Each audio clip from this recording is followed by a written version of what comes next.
The question of whether women can do electrolysis or even shave if they have facial hairs, and kind of in general, people cutting their hair, and if there's exceptions to that or what that does, even if they're cutting their head hairs or all that kind of stuff. What do you mean can? If women can? Of course they can. Did you mean may? And if you mean may, then who is saying yes you may or no you may not? You understand the difference between can and may? You can cut anything, or you can not cut anything. So, question of may I or may I not, You remember I said earlier that if you fake it, you'll make it? The question is, why do you grow your hair? And why not? Or why do you cut your hair and why not? If you do it because it's what you think you should do, because someone told you that's what you should do, because you're afraid to break rules, that's an external frame of reference.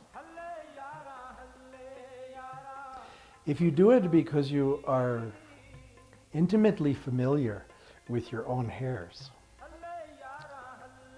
the problem is you don't pay attention to your own body. You know that expression, I know it like the back of my hand, right? You heard that expression? So how well do you actually know the back of your hand?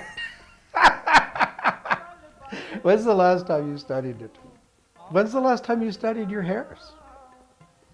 Did you ever raise up your arm and look in here in the mirror? Do it. Raise your arm up, go up to a mirror and look in there. When's the last time you did that? Look at how the hairs grow. And when you look in there, you'll see something. You'll see hairs grow in one direction and hairs grow in the other direction. When you look at your arm, you'll see hairs grow in this direction, out from the body, towards your hand. When you look at your facial hair, you see how it all flows. It has a direction. Each hair is laid in place in a certain course. That's because hair is not separate from the rest of you. Hair is not some external thing that you stuck on your face like a Santa Claus beard, at Christmas time, that guy in the red suit is ringing the bell and, sticks a beard on his face. It's all part of your body. And in fact, the hair goes under the skin, and that also connects to the nerves and the blood vessels, and everything else is connected under. It's all part of a system. So when you really experience your own body, when you experience your own hairs, when you understand why they grow in the direction they grow, when you understand the energy flows in your body, then you understand and you experience directly that your hair has a function and that it's part of you. It's only when you look externally at yourself as if you're looking at a photograph or a picture or something, and you think, I want to look like this, or I want to look like that, or I want to be beautiful, or maybe she won't kiss me because I have this hair on my face. Some external thought or judgment of yourself, of your beauty or your attractiveness or your rightness or wrongness or whatever. That's very different from the internal experience of yourself. So question again comes back. Where is your reference point? If your reference point is the Guru inside of you,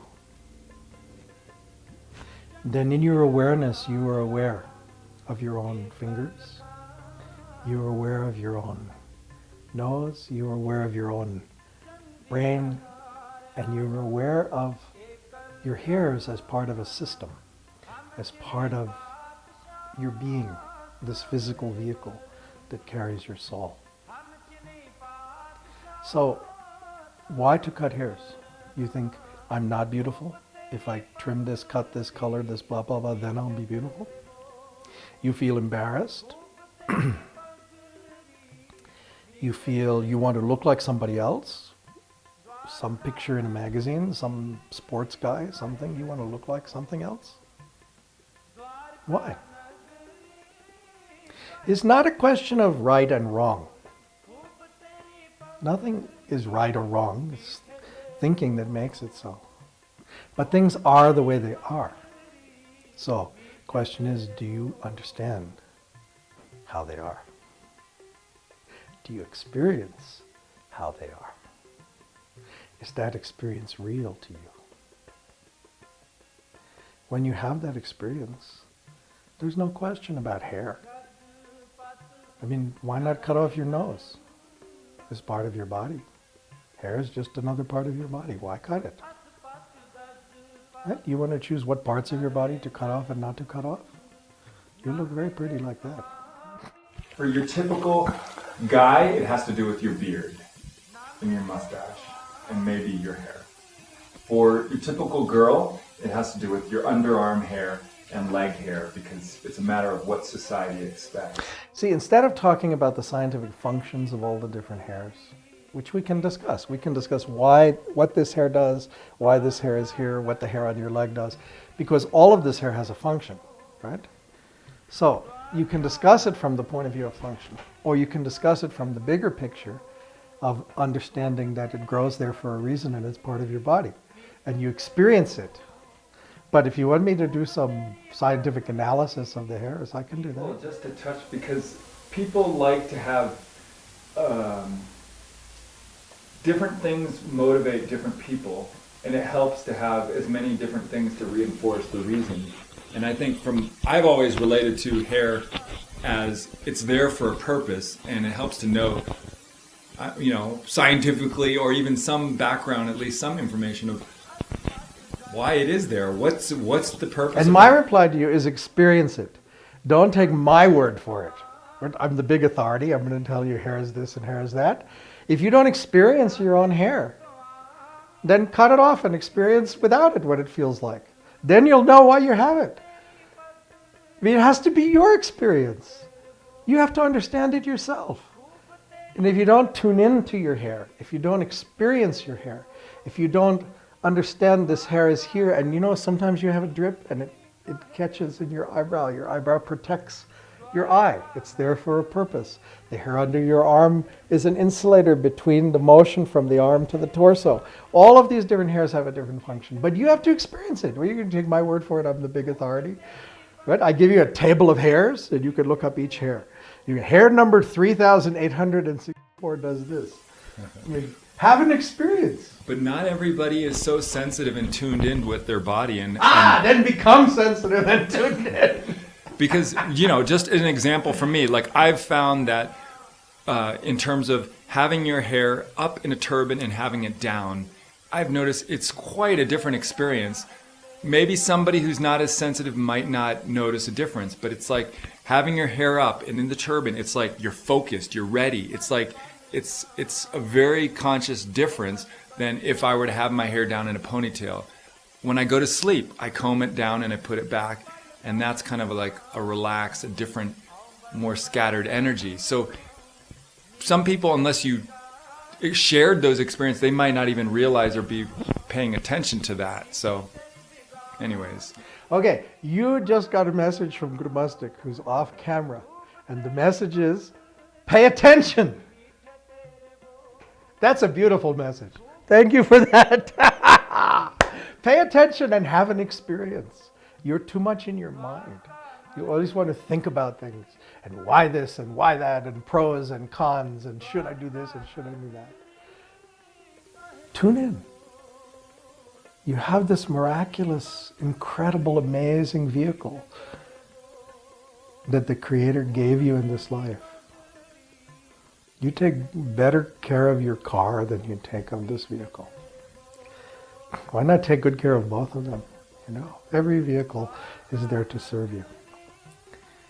So, I'm not here to convince anybody about hairs. You want to shave your hairs? Shave your hairs. You want to pluck your hairs? Pluck your hairs. I don't care. You have to have an experience of yourself and your own identity. If you don't have that experience, if you're stuck thinking about things and you're not experiencing it, then follow my brother's advice and start paying attention. You have to develop your own subtlety. You have to develop your own sensitivity. You have to develop your own awareness. And that comes through learning how to go in. Because our modern society, all it teaches us is how to go out. Cinema, magazines, sports, entertainment, music, everything is out. Look out, look out, look out.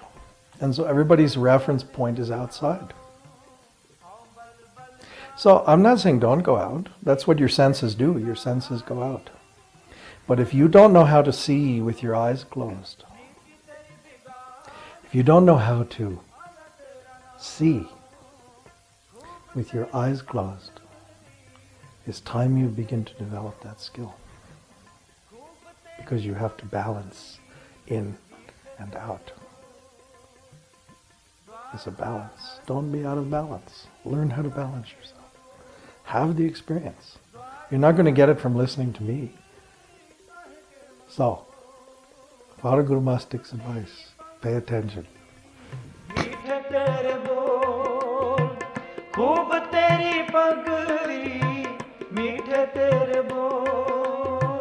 मीठे तेरे बोल